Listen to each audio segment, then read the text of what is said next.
Hey, it's Denise.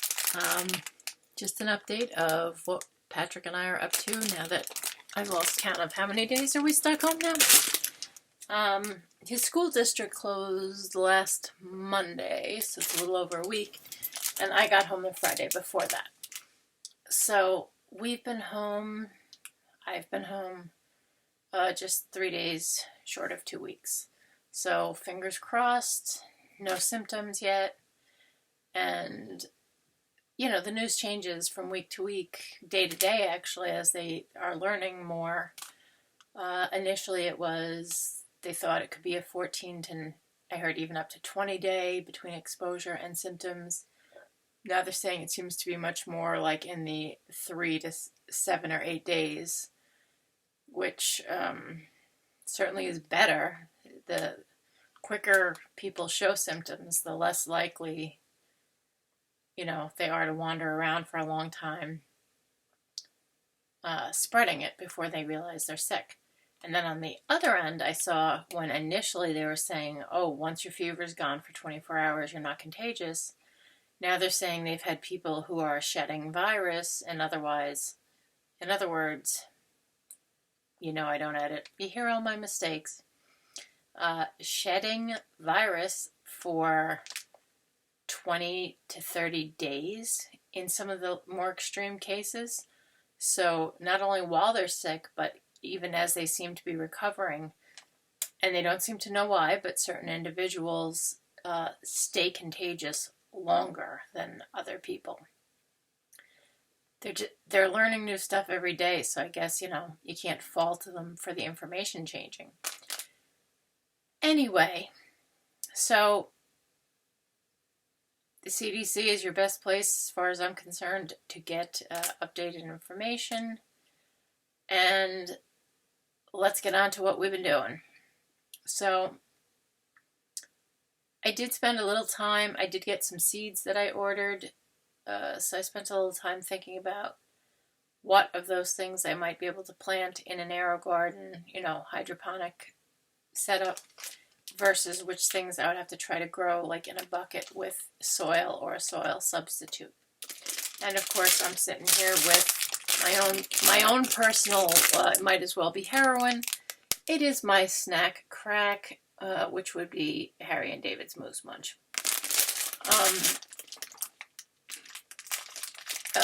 Another little bit of a little disappointment in my fellow man is that porch piracy, which is usually more of a thing during the holidays, it's alive and well.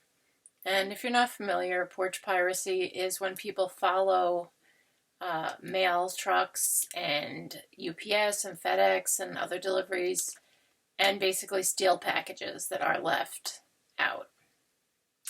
My son was walking the dog. Now here, if you're new to my channel, welcome. Please subscribe. Please like this video. If you're new to my channel, I live in the sticks just north of nowhere. I live in upper New York State, closer to the Canadian border than to New York City. So, and in a very rural sort of community. My post office, when they deliver your mail, if you have a package that won't fit in the mailbox, you look out, because I can see it's my mailbox. That I live in a building that has 4 apartments. It was originally a big old farmhouse. Now the part I rent is the original farmhouse, and then imagine 3 apartments were added on. So if you across the street is a row of mailboxes with all of our mailboxes. So my son went out to walk the dog, and he saw a bag hanging off our mailbox, which is how our post office take like a kitchen garbage bag, like one of those white plastic bags. Generally, something like that. If it's something smaller, they might reuse a bag from the local supermarket. And they just put your package or whatever on that and tie it to the handle of, where you open your mailbox. Not that they're locked, just the little part that you use to grab it to open it. Because generally, there's an extremely low crime rate, practically non-existent here. This is the first time I've ever had anything stolen. And that's like, I've had a, I've had expensive things shipped to my house that have arrived like either ahead of schedule or they didn't arrive when they were supposed to and I couldn't wait all day. And, they sat out there for hours and no one ever took them. But today, Patrick, my son, was walking the dog and he noticed that there was a bag tied to the mailbox he could see that there's a good sized box in it. But he wasn't going to carry it around, obviously, the whole time he was walking the dog. So he came in and then, as 17-year-olds will, he got distracted for a little while. Then he remembered, probably half hour, 40 minutes had gone by. He went outside to grab it, and it was gone. So somebody stole my stuff, my package. I don't even know what it is they stole. My guess, as far as Amazon said, I wasn't expecting anything today. I think it may have been a box of fruit that I had ordered from Harry and David's because I am trying to keep us eating a relatively healthy diet, even though Harry and David's is like premium fruit. If that's what it takes to get my kid to eat healthy during this time, you want to keep your immune system up. Yeah, I'm going for the comfort food, but I'm also making sure that I'm drinking protein shakes. I had weight loss surgery. For those who, like I said, if you're new, I had weight loss surgery last year. I lost about 115 pounds. And it's important that I make sure I get enough protein in because I can only eat small amounts at a time. So protein shakes are important to me. I'm hoping my vitamin patches were not in there. I just ordered them a couple days ago, so I'm hoping they hadn't shipped yet. Because vitamins are something around for the rest of your life after you have weight loss surgery because you can't eat enough to get all the vitamins that you need. Don't worry, I'm not getting like all, oh my God, she's showing skin, people. She's showing skin. No, she isn't. If you know me, you know by now that it was like I was appalled and had to work up the nerve for 2 weeks before I showed you my loose skin before it was removed.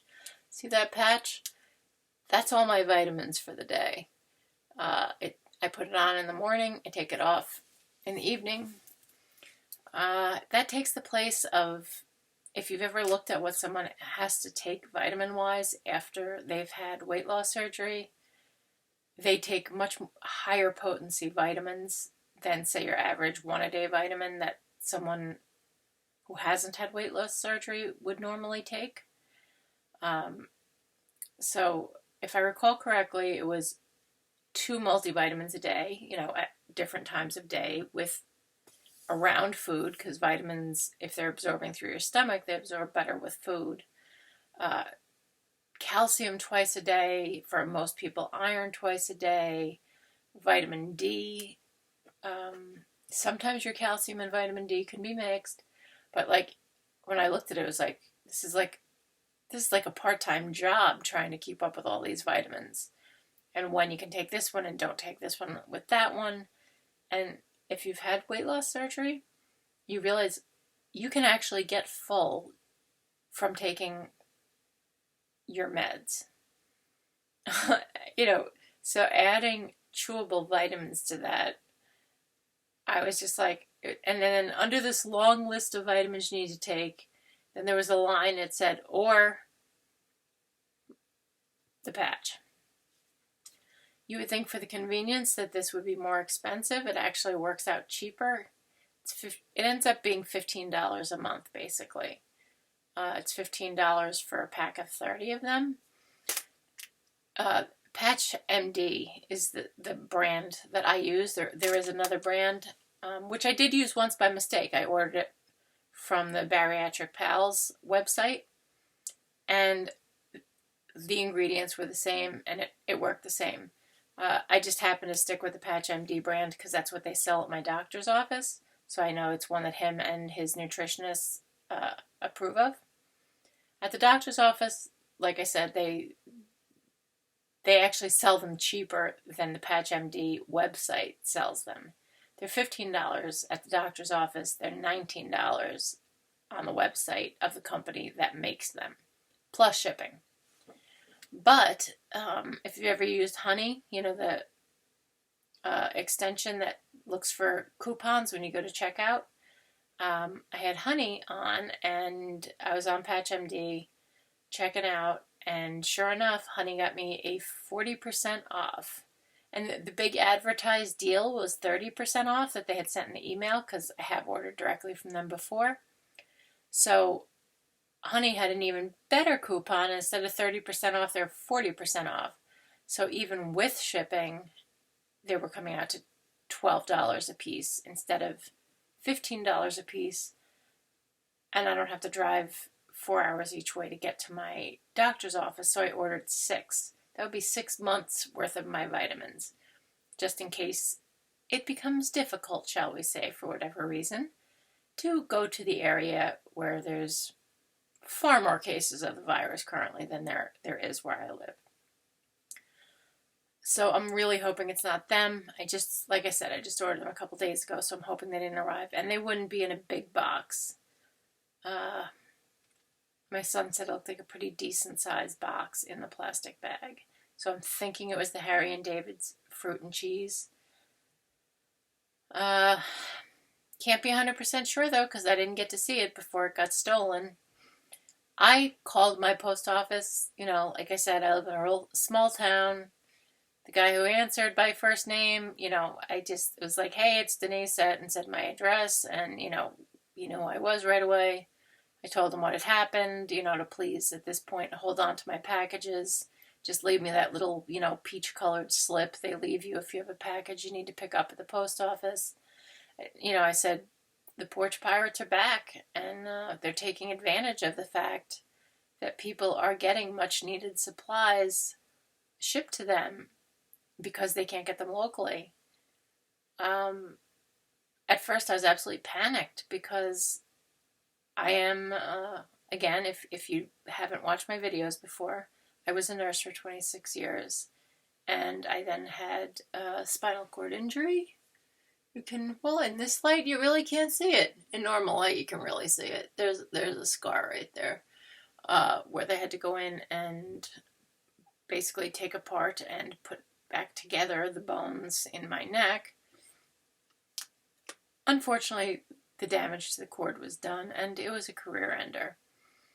But my balance stinks. I walk like someone who's had a few cocktails, and it's caused myopathy,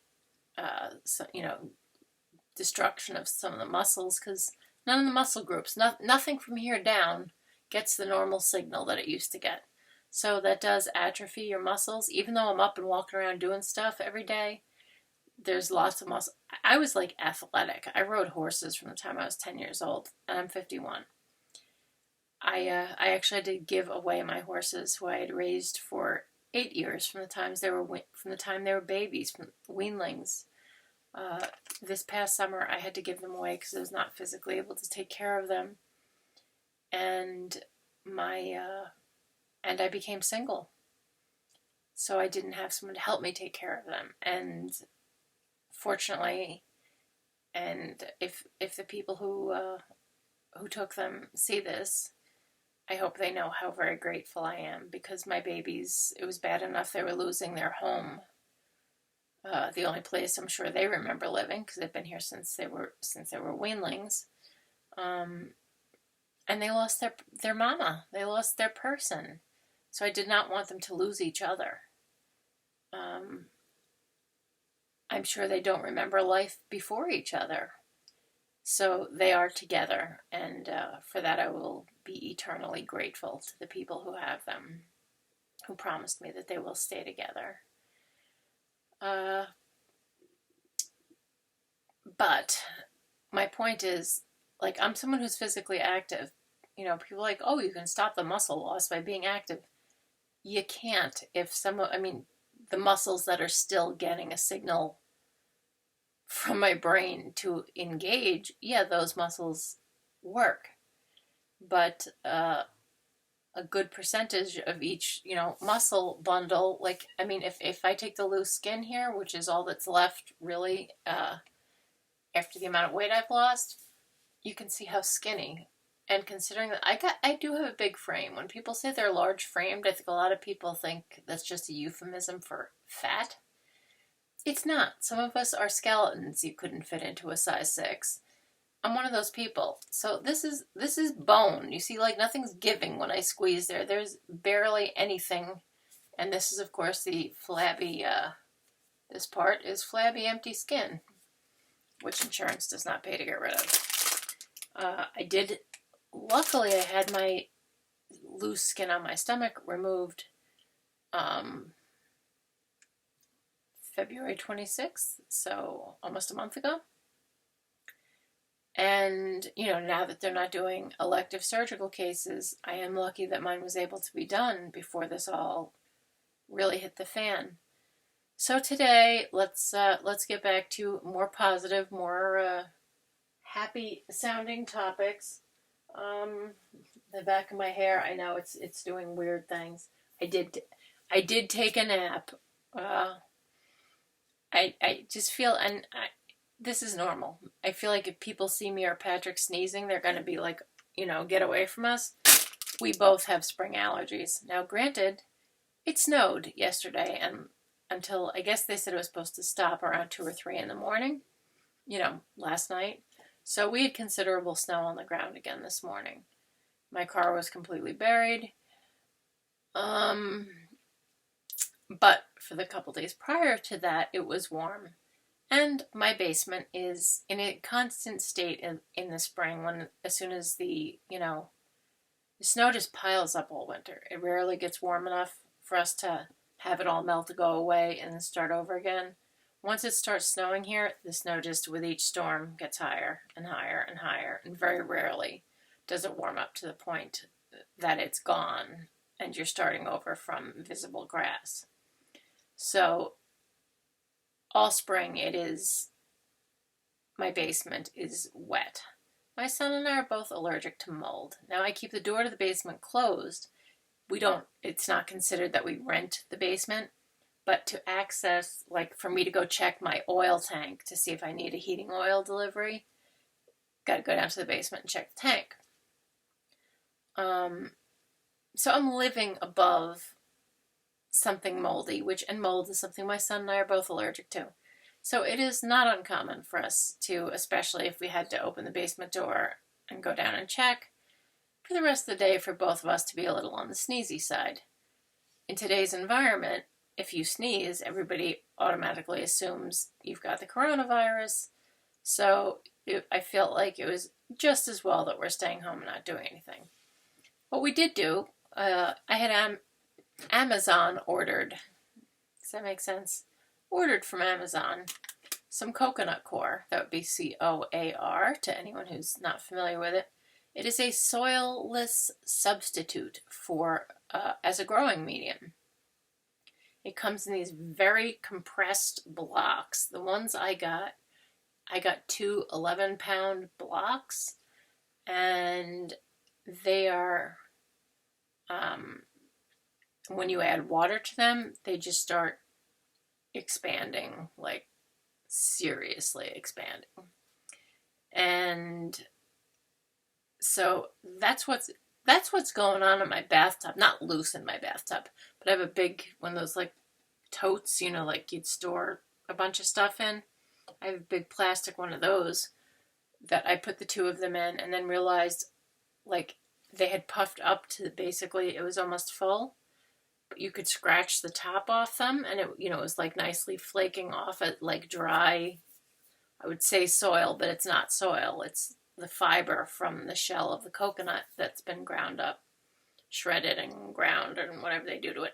It's basically a great way of recycling coconut shells that is also useful if you want a soilless growing medium that you absolutely have control over what sort of fertilizer or plant food or whatever you put into it, because it is like a neutral kind of thing to plant plants in. But you have to add the nutrients because it really doesn't have nutrients to feed your plants. But yeah, I have it in a big container, and then it was like you could feel the center was still totally compacted, hard, and dry. So we scooped the part that had flaked off and put it into some buckets so that we could then, use a shower head and like really soak the rest of it some more. And overnight I'm going to see if that hopefully finishes puffing out. And then I can use that, a mixture of that, and I do have some soil and plenty of plant food on hand. So I am going to start some seeds. I highly recommend, even if you've never gardened before, that you, don't worry, I will not chew the moose, I'm holding upside down. I will not chew the moose munch in front of you like I attempted to eat and talk in the last video. If you saw that, it was just like, when I watched it back, I was like, Denise, since the surgery, you eat slower than like a toddler who's being made to eat vegetables. Watching me eat was torturous. I'm glad I only attempted like 2 bites during the whole video. So yeah, my big exciting thing was my coconut coir arrived, and we're rehydrating it so I can use it to plant some more things. I did order. I have to find a flat surface. Do any of you feel like your house is turning into like a warehouse as opposed to looking like your house anymore? Just because you are trying to keep some, extra stuff in. Personally, my place has like no closets and very little cabinets. So only a few cabinets in the kitchen. I don't have a coat closet, like a front hall closet, a linen closet, bathroom closet, nothing like that. And of the 4 so-called bedrooms, only 2 of them have closets. And they're sort of like small, like an afterthought kind of thing. Like I said, it's a very old farmhouse. And I think back in the day, people used more of those, like furniture, wardrobes, like your wardrobe where you hung your stuff and put your clothes away was more of a freestanding piece of furniture, and closets were not as important. Well, of course we know now, 100 years later, most of us expect to have a closet to put our stuff away in. We don't really have that.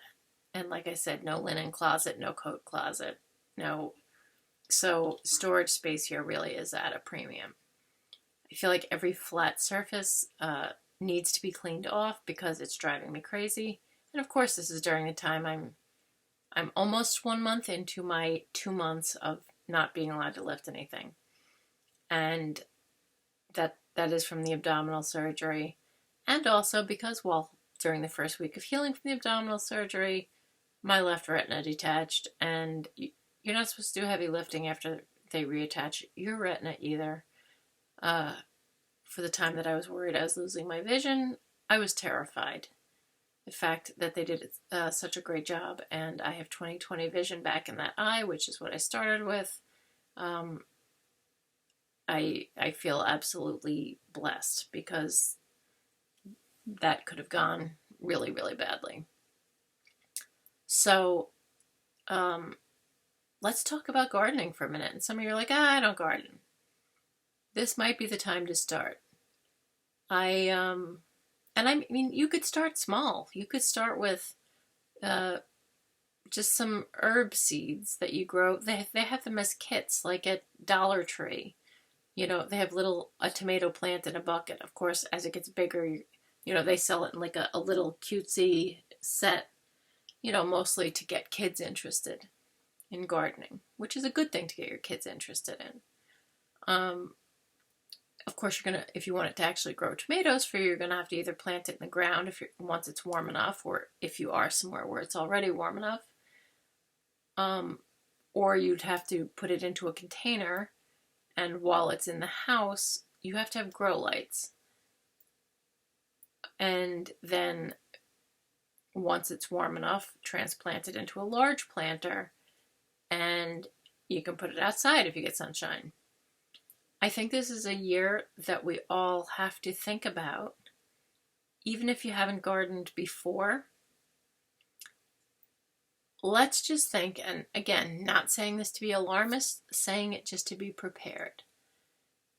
What if there is a problem with transportation or the food supply chain because of what's going on around the world? If we're all trying to grow a garden, yeah, some of us are going to have greater success than others, and hopefully we will help our neighbors. Last year, I was the only one out of the 4 apartments that are in my building, which is then on 3 sides surrounded by fields where horses graze. So it's like, little apartment building, kind of its own little neighborhood, surrounded by pastures for horses to graze in. I was the only one who gardened. And I had a big garden last year. I wasn't single though, and I had someone who could do the actual heavy lifting, which I physically cannot do, for me. This year I'm going to have to scale way back to just doing some container gardening and having to get my teenage son to help me because I can't carry like a big, he can go hook up the hose to the outlet, run it the whole 50 feet or whatever over to where the containers are, water them. But my thought is, if I'm the only person watering and nobody has fresh produce, mine's going to get stolen. It's outside. You can't watch it 24 hours a day. It's bad enough people are stealing your mail. But if everyone were to try to be growing something, even if you had partial success, that's better than no success. And just like I have 3 days ago, I did do just a quick video on it. I planted strawberries in one of my arrow gardens because that's something that I know my son will actually eat. If you're not familiar, arrow gardens are just really easy to use hydroponic gardens with like a push button, touchscreen interface, so that they tell you when they need nutrients, they tell you when they need water. You don't need any kind of gardening or hydroponic experience to use them. In addition, though, I do have a lot of large planters because, like I said, last year did lots of gardening. I have a green stalk, which is a vertical garden system. I have one of those, which obviously you fill with soil or soil substitute, so that can't go outside until the weather warms up. But I don't want to start my indoor plants, I don't want to start my seedlings too soon because then they're starting to get big and gangly and leggy and too big to transplant before it's warm enough to transplant them. So I figure in another week or 2, especially the slower growing plants, probably like the tomato or pepper plants, I could start now. Just because they do take a longer time to get established and they'd be ready to go outside by the time I could put them outside. And I do have the benefit of grow lights in the house as someone who does love to garden. Kills your electric bill, not gonna lie. If you've got grow lights on, the recommended 16 hours a day for most plants to get them really growing as if it was summer. It is going to up your electric bill. But if you're somewhere in a warmer climate and you can start getting stuff out into the ground now or at least soon, I do feel like everybody should be gardening this summer, whether it's just a few containers of whatever vegetable or fruit that you and your family will eat, or a larger garden if you're capable and know how. There are so many good tutorials on how to garden. Roots and Refuge Farm on YouTube, probably my favorite. Jess and Maya, that's her husband. Jess is primarily the gardener of the 2 of them, but she has videos on how to grow pretty much anything. Another channel is M.I. Gardener, as in the letters M.I. and then the word gardener. Luke does lots of tutorials on how to grow things and how to problem solve. So there's lots of gardening knowledge out there for people who've never gardened before. And I just feel like if everyone would make a small effort, then we would all know that if this lasts longer and there were to be any interruption in the, delivery chain of foods, at least we would have our fresh produce. Not going to help us with some other things, not going to solve all our problems, but at least we would have fresh produce, which is full of vitamins and stuff, which you want to keep your immune system up and healthy, which of course we all want right now. So yeah, today was gardening on the mind. Not gonna lie, took a nice 3-hour nap in the late afternoon because I had a sinus headache kind of thing going on. And yeah, that's it. Patrick and I have just been taking it easy. Our big exciting one outing was to take our garbage to the dump. No contact with anybody. You pull up, you put your stuff on your garbage bags on the scale. The guy goes inside, presses the button to weigh it, tells you how much it costs. I had exact change so that I wouldn't have to take money back from somebody. So mine was $13, handed him the $13. My son, I can't do the lifting. My son put the bags on the scale, and then once we paid, threw them into the, giant dumpster bin thing that you throw your garbage into, and then straight home. So we did not venture into any stores or anywhere we might really encounter other people in close proximity. And yeah, that's really it. I did not finish cooking my chicken wings today. I parboiled them last night. I was going to throw some barbecue sauce or at least some sort of dry rub and something on them and put them in the oven today. I think we're going to do that for lunch tomorrow instead. I mean, they're cooked at this point, so it's just a matter of finishing them off, and we'll have them to eat tomorrow. So that's it. Look out for porch pirates. If you're someone who does have your packages left at the door or left by the postal service at your mailbox, you might want to reconsider that. And I know it's a pain to have to get one of those slips, and then a lot of times, by the time the mail's delivered and you get the slip, the post office is closed. So you have to wait till the next day to pick it up. I would rather that than have my stuff stolen. I get my medication from a mail order pharmacy in 3-month supplies. Now, like I said, I had a spinal cord injury. I take medication for a dystonic bladder. The 3-month supply, my copay is over $100.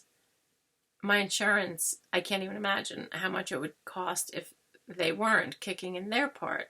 So if that had gotten stolen, I don't know where I would have come up with the money. And my life without that is just miserable.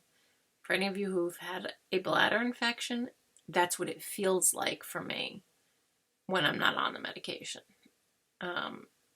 Because I have bladder spasms because of the spinal cord injury.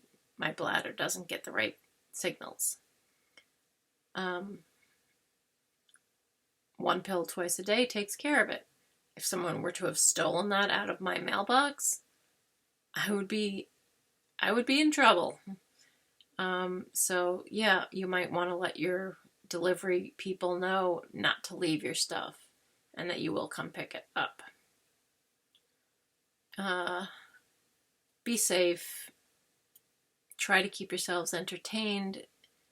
Try not to get on each other's nerves. I know it's hard sometimes. We've all been trapped in the house for a while, depending on where you live. I am in New York State, which is, we're not using the term lockdown. We're using the term on pause. New York State is on pause. So, basically we are all to stay in the house unless getting groceries, getting medical care, or you can go outside and, like, take a walk, get some fresh air, as long as you're not doing so in groups, and of course you're not supposed to be within any closer than 6 feet of anybody out in public at any time. So thank you for hanging in there with me. I know this was, I went over a half hour, which I was trying not to do. Be safe. If you're ordering important supplies through the mail, let your carrier know that you don't want them left at the door, if at all possible, because there are people who are already taking advantage of this situation, just like they do around the holidays. They follow the delivery trucks. If they see a package left outside and they don't see someone come and take it immediately, they take it. Like circle around the block if it's still there and take it. So if you have important supplies or medications or food items, for that matter, coming to you through the mail, just be aware that some of the less pleasant side of human nature is starting to show itself. And make sure your carrier knows not to leave your stuff, even if you're someone like me who lives in an area where I've never had anything stolen before. And so it's kind of upsetting that it happened today. But you got to get over it. You got to move on. Plant a garden. It's good to get your hands in whether it's soil or coconut coir or whatever it is, or if you're purely going with a hydroponics setup.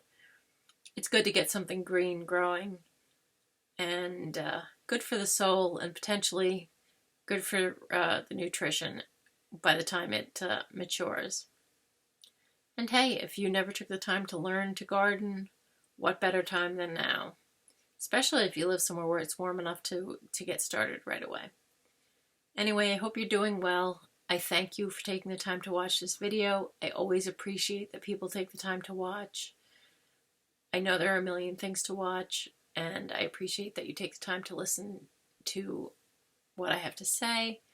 I hope some of what I say is helpful, gives you some ideas.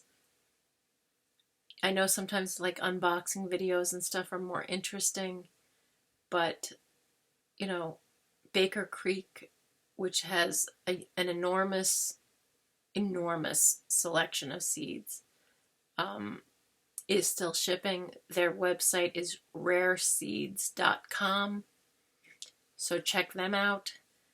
I believe seedsnow.com is still shipping, but I've ordered from them in the past. They're great.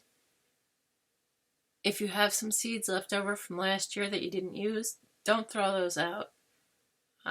You may not have exactly as high a germination rate as the first year you bought them, but as long as you stored them in relatively cool and dry conditions, you should still be able to plant them and use them.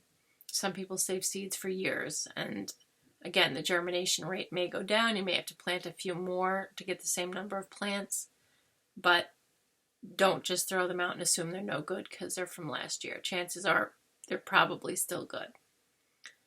And like I said, Baker Creek, really large selection, big website, and they are rareseeds.com. I got a lot of seeds from them last year. I got a few more from them this year because I still had some from last year. And I definitely recommend them. They ship quickly, and like I said, big variety. So grow stuff that you like. Grow some seasonings. Grow some herbs. There are medicinal herbs. There are culinary herbs. There are herbs that do both. And take care of yourself, your family. Keep self-isolating as long as you can. Let's try to let this thing spread without all of us having to catch it. And just be safe and be well. And hopefully I'll be talking to y'all again really soon. Have a great evening, day, whatever it is when you get a chance to watch this.